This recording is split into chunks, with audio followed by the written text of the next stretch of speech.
غروب آفتاب کے بعد جوں جوں تاریکی بڑھ رہی تھی، اس کے ساتھ ساتھ چاند بھی آسمان پر بلند ہو رہا تھا۔ نخلستان کے درمیان سے گزرنے والی شاہراہ جو مدینے کی طرف جاتی تھی پر ایک سوار اپنے گھوڑے کو سر پر دوڑا رہا تھا۔ وہ کوئی 60 سال کی عمر کا مضبوط چاق و چوبند آدمی دکھائی دیتا تھا۔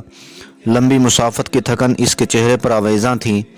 منزل کے قریب ہونے کی وجہ سے سوار نے گھوڑے کی بانگیں ڈھیلی چھوڑ دیں۔ رفتہ رفتہ باغات کے درمیان میں اکا دکا مکانات اور حویلیاں بھی ابھرنے لگیں۔ اب وہ شہر میں داخل ہو گیا۔ وہ گزرنے والی ہر گلی اور مکان کو غور سے دیکھ رہا تھا، جیسے کسی مکان کو تلاش کر رہا ہو۔ کبھی وہ کسی مکان کے قریب گھوڑے کو روکتا اور پھر اسے آگے بڑھا دیتا۔ چوراہوں پر ابھی لوگوں کی آمد و رفت جاری تھی، مگر ان میں سے کوئی اسے نہ پہچانتا تھا۔ اب وہ گھوڑے سے نیچے اتر آیا اور گھوڑے کی لگام پکڑ کر چلنے لگا۔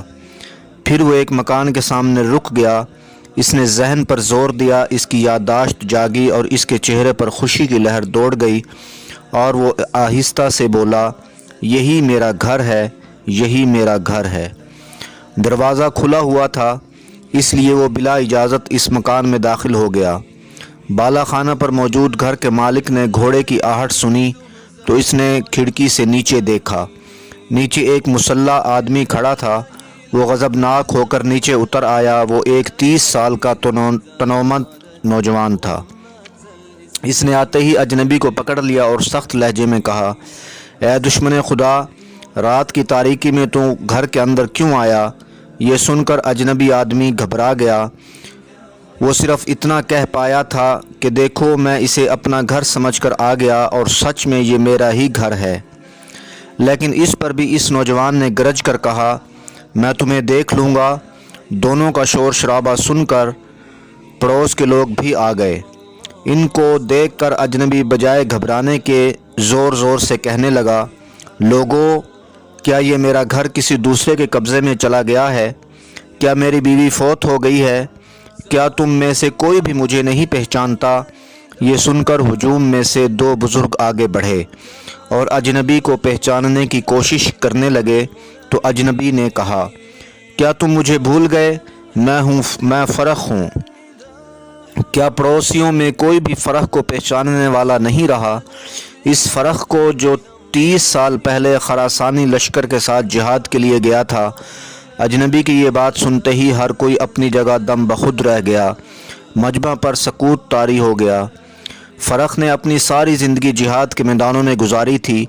30 سال پہلے فرخ نے سوچا کہ اب گھر بنا لینا چاہیے، چنانچہ ایک گھر خرید کر ایک خاتون سے شادی کر لی، مگر مجاہدانہ زندگی فرخ کی عادت بن چکی تھی۔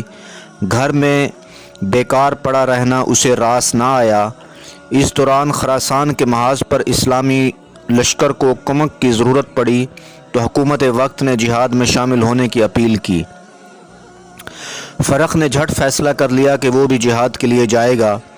ان دنوں مجاہدین کے اہل و عیال کی ذمہ داری حکومت کی ہوتی تھی، مگر پھر بھی گھر بار چھوڑنا بڑے دل گردے کا کام تھا۔ لیکن فرخ اب فیصلہ کر چکا تھا۔ انہوں نے اپنی دلہن کو تسلی دی اور اسے ایک تھیلی دیتے ہوئے کہا، دیکھو، اس میں 30,000 دینار ہیں۔ یہ حکومت نے مجھے خرچ کے لیے دیے ہیں۔ ان کو کسی نفع بخش تجارت میں لگا دینا اور نفع سے اخراجات بھی پورے کرنا اور ہونے والے بچے کی پرورش اور تربیت کا انتظام بھی کرنا، یہاں تک کہ میں جہاد سے واپس آ جاؤں یا اللہ میری شہادت کی تمنا پوری کر دے۔ جہاد پر روانگی کے 6 ماہ بعد فرخ کے گھر بیٹا پیدا ہوا۔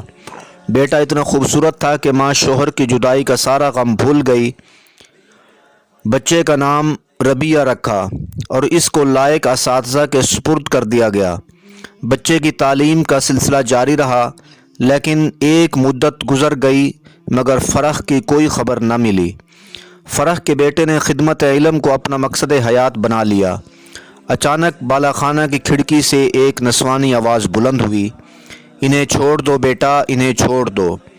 یہ گھر کی مالکن کی آواز تھی جو شور سن کر جاگ گئی تھی۔ ماں کی آواز سن کر بیٹا نرم پڑ گیا تھا۔ اتنے میں ماں اتر کر نیچے آ گئی اور کہا، بیٹے، یہ تمہارے والد محترم ہیں، اور اے میرے سرتاج، یہ تمہارا بیٹا ربیہ ہے۔